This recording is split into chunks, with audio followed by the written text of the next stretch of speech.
اور جہاں تک وہ مسجد کے آداب کا لحاظ رکھتے ہیں اور رکھواتے ہیں اور لوگوں کو وہاں پر با پردہ رہنے کا حکم دیتے ہیں یا جوتا پہن کر چلنے سے منع کرتے ہیں، تو جہاں تک وہ مسجد پھیلتی چلی جائے گی، اگر آج 1 کلومیٹر تک پھیلی ہے تو کل کو یہ 10 کلومیٹر تک بھی جا سکتی ہے،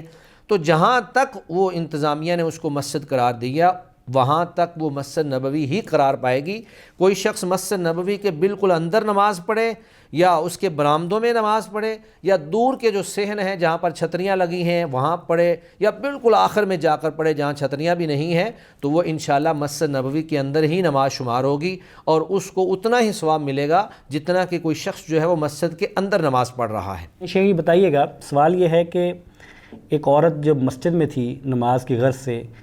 اور اس کو اس کے جو ماہواری ہے اس کی اور وہ جو خاص ایام ہیں مسجد میں ہی ان کا آغاز ہو گیا، تو جب اس خاتون کو پتہ چلا تو پھر وہ مسجد سے نکلی، تو ظاہر ہے وہ مسجد سے تو چلی گئی، اب یہ جو دورانیہ تھا مسجد میں رکنے کا ماہواری کے ایام میں، اس کا کوئی گناہ تو نہیں ہوگا اسے؟ مسجد نبوی ہو یا کوئی بھی مسجد ہو، کسی بھی حائضہ عورت کے لیے یہ جائز نہیں ہے کہ وہ مسجد کے اندر ٹھہرے اور رکے، کیونکہ نبی مکرم صلی اللہ علیہ وآلہ وسلم نے فرمایا انی لا احل المسجد لحائض ولا جنب، میں کسی بھی حائضہ اور جنبی شخص کے لیے مسجد کو حلال قرار نہیں دیتا۔ تو اب چونکہ اس عورت کا معاملہ یہ تھا کہ یہ مجبور تھی، اگر تو یہ خود مسجد سے اکیلی باہر نکل سکتی اور اس کو رستوں کا علم تھا تو پھر اس کو یہ چاہیے تھا کہ وہ مسجد سے نکل جاتی فوری طور پر، لیکن جس طرح کہ آپ نے بتایا کہ وہ باقاعدہ رشتہ داروں کے ساتھ موجود تھی اور پھر وہ وہاں پر اجنبی تھی اور دوسرے ممالک سے آئی ہوئی تھی، اب اس کا باہر نکلنا خطرے سے خالی نہیں تھا، تو اس نے اپنی حفاظت کے لیے اتنی دیر جو قیام کیا ہے انشاءاللہ یہ مجبوری اور اضطراری کی حالت میں ہے، جان بوجھ کر اس نے ایسا نہیں کیا، اللہ رب العزت معاف کرنے والے ہیں اور وہ گناہ گار نہیں ہیں۔ اور پھر دوسری بات یہ ہے کہ آدمی جنابت کی حالت میں مسجد کو کراس کر سکتا ہے، جس طرح اللہ رب العزت قرآن مجید میں فرماتے ہیں وَلَا جُنُبًا إِلَّا عَابِرِ سَبِيلٍ، کہ کوئی بھی شخص مسجد میں نہ جائے حتیٰ کہ جنبی بھی نہ جائے، الا یہ کہ وہ رستہ کراس کرنے والا ہو، یعنی وہاں سے گزرنے والا ہو۔ تو مسجد سے جنابت کی حالت میں، حائض کی حالت میں رستہ استعمال ہو سکتا ہے، مسجد سے گزرا جا سکتا ہے، لیکن وہاں پر قیام کرنا، وہاں پر ٹھہر جانا یہ حائضہ کے لیے اور جنبی کے لیے جائز نہیں ہے۔ لیکن چونکہ اس عورت کا معاملہ ایک مجبوری کا معاملہ تھا، وہ اکیلی باہر جا نہیں سکتی تھی، تو انشاءاللہ مجبوری کی حالت میں اس طرح کے معاملات کو اللہ تعالیٰ معاف کرنے والے ہیں۔ شیخ یہ بتائیے گا، ایک سائل ہمیں پوچھتے ہیں کہ جو مکہ میں مساجد ہیں مسجد حرام کے علاوہ، ان میں جب نماز ادا کی جائے گی تو کیا ان کی فضیلت وہی ہوگی جو مسجد حرام کی ہے؟ اس مسئلہ میں اہل علم کا اختلاف پایا جاتا ہے، لیکن راجح موقف یہ ہے کہ جو ثواب مسجد حرام کے اندر موجود ہے، یعنی 1,00,000 نماز کا ثواب، وہ مسجد حرام کے علاوہ مکہ میں جو دیگر مساجد ہیں وہاں پر وہ ثواب نہیں ملتا ہے، کیونکہ اللہ کے نبی صلی اللہ علیہ وآلہ وسلم نے جب مسجد حرام کے اندر نماز کا ثواب 1,00,000 نماز جو ہے وہ بیان کیا تو وہاں پر باقاعدہ مسجد حرام کا تذکرہ کیا ہے۔ رسول اللہ صلی اللہ علیہ وسلم فرماتے ہیں صلاۃ فیہ افضل من 1000 صلاۃ فیما سواہ من المساجد الا مسجد الکعبہ، کہ مسجد نبوی کے اندر ایک نماز دیگر مساجد کی نماز سے 1000 گنا زیادہ ہے، ہاں سوائے مسجد کعبہ کے، یعنی کعبہ کے اندر جو مسجد ہے۔ تو اس حدیث کے اندر بھی مسجد کا تذکرہ ہے جو بیت اللہ کے اندر موجود ہے، اور دوسری جگہ اللہ رب العزت نے قرآن مجید میں جہاں پر مشرکوں کو نجس قرار دیا کہ انما المشرکون نجس فلا یقربوا المسجد الحرام، کہ وہ مسجد حرام کے قریب بھی نہ آئیں، تو یہاں جو لفظ ہیں وہ یقربوا المسجد الحرام ہے، مسجد حرام کا تذکرہ ہے۔ اسی طرح رسول اللہ صلی اللہ علیہ وسلم نے فرمایا کہ لا تشد الرحال الا الى 3 مساجد، شد رحال نہ کیا جائے مگر 3 مساجد کی طرف، المسجد الحرام و مسجد الرسول و مسجد الاقصی، مسجد حرام میری مسجد یعنی مسجد نبوی اور مسجد اقصی۔ تو اس حدیث کے اندر اور پیچھے قرآن مجید کی آیت مبارکہ کے اندر بھی مسجد حرام کا تذکرہ ہے، مکہ شہر کا تذکرہ نہیں ہے۔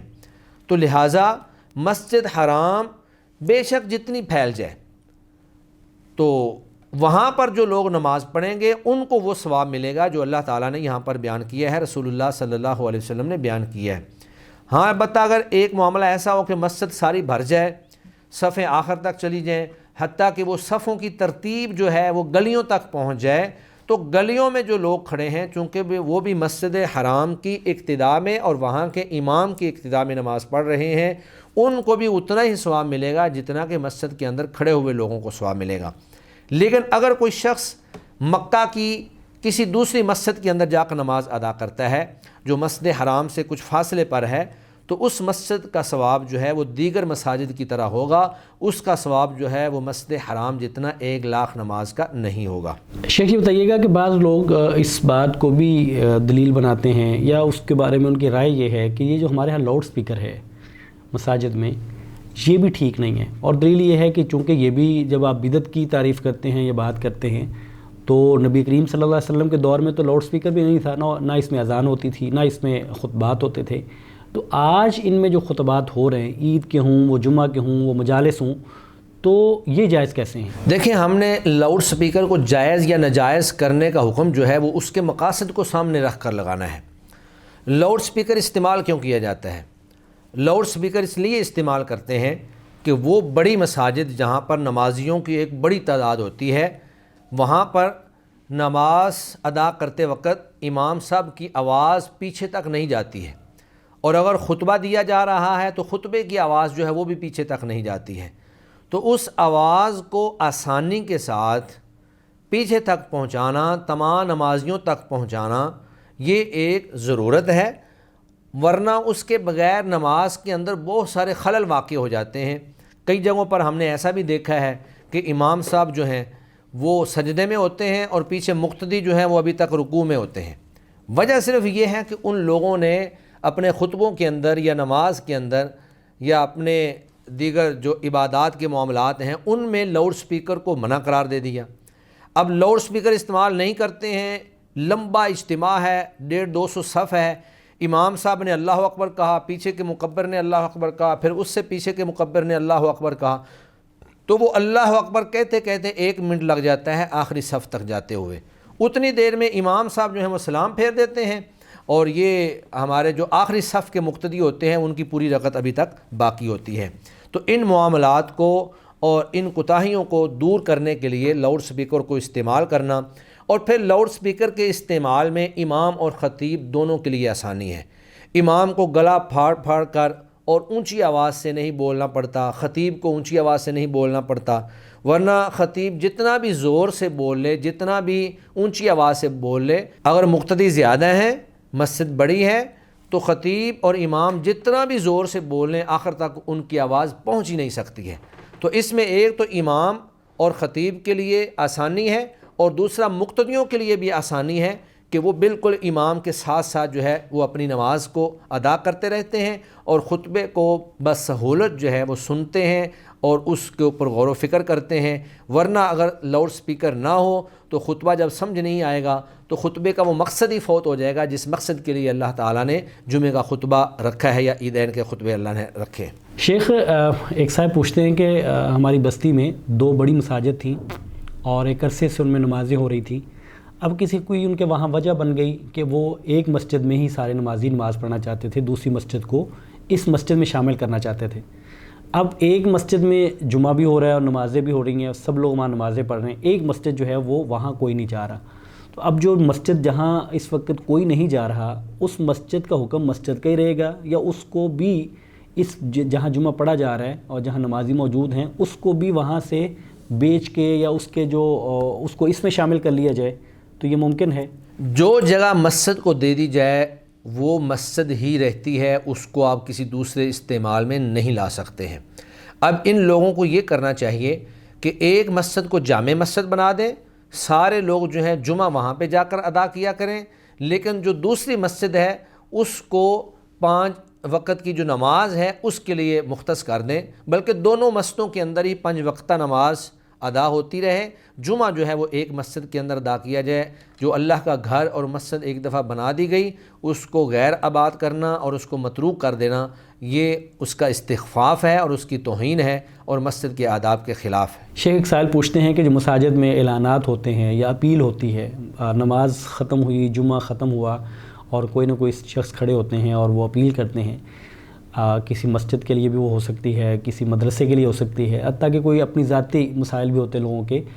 تو انفرادی حیثیت میں اپنے لیے یا کسی دینی اداروں کے لیے اس طرح مساجد میں اپیل کرنا جائز ہے؟ دیکھیں، مانگنا جو ہے اسلام کی نظر میں، شریعت کی نظر میں ایک مذموم فعل ہے. اسلام نے اس کی ممانعت اور اس کی مذمت کی ہے. آپ صلی اللہ علیہ وسلم نے فرمایا کہ جو شخص کسی سے سوال کرتا ہے اور مانگتا ہے کل قیامت کے دن اس کے چہرے پر گوشت نہیں ہوگا. تو مانگنا مسجد میں ہو یا مسجد کے علاوہ ہو، کسی جگہ بھی مانگنے کی حوصلہ افزائی نہیں کی گئی، اس کی مذمت ہی کی گئی ہے اور اس کو برا ہی کہا گیا ہے. ہاں البتہ اگر ایک شخص واقعی مستحق ہے، حقدار ہے اور وہ مسجد میں آ کر سوال کرتا ہے اور بالکل سچ بیان کرتا ہے یا نمازی بھی اس کو جانتے ہیں کہ یہ بندہ مستحق ہے، تو ایسے شخص کے لیے سوال کر دینا کسی حد تک جائز ہے اور اس کے لیے گنجائش موجود ہے. تو اس کے علاوہ جو لوگ صرف اپنی پراپرٹی بنانے کے لیے یا اپنا مال زیادہ کرنے کے لیے مانگتے ہیں، آج کل تو روایتی فقیروں کو اگر دیکھا جائے تو بہت سارے لوگ ایسے بھی موجود ہیں کہ ان کی باقاعدہ گاڑیاں موجود ہیں، ان کے بڑے بڑے پلاٹ موجود ہیں، گھر انہوں نے کرائے پہ دیے ہوئے ہیں، لیکن اس کے باوجود مانگنے کی جو لت ان کو پڑی ہوئی ہے وہ اس کو نہیں چھوڑ رہے. اور پھر مانگنے کا ایک پورا کاروبار بن چکا ہے، ایک بزنس بن چکا ہے. بہت سارے گینگ ایسے ہیں، مافیاز ایسے ہیں جو بچوں کو اغوا کرتے ہیں، پھر ان کو معذور بناتے ہیں اور اس کے بعد ان کو مانگنے پر لگا دیتے ہیں.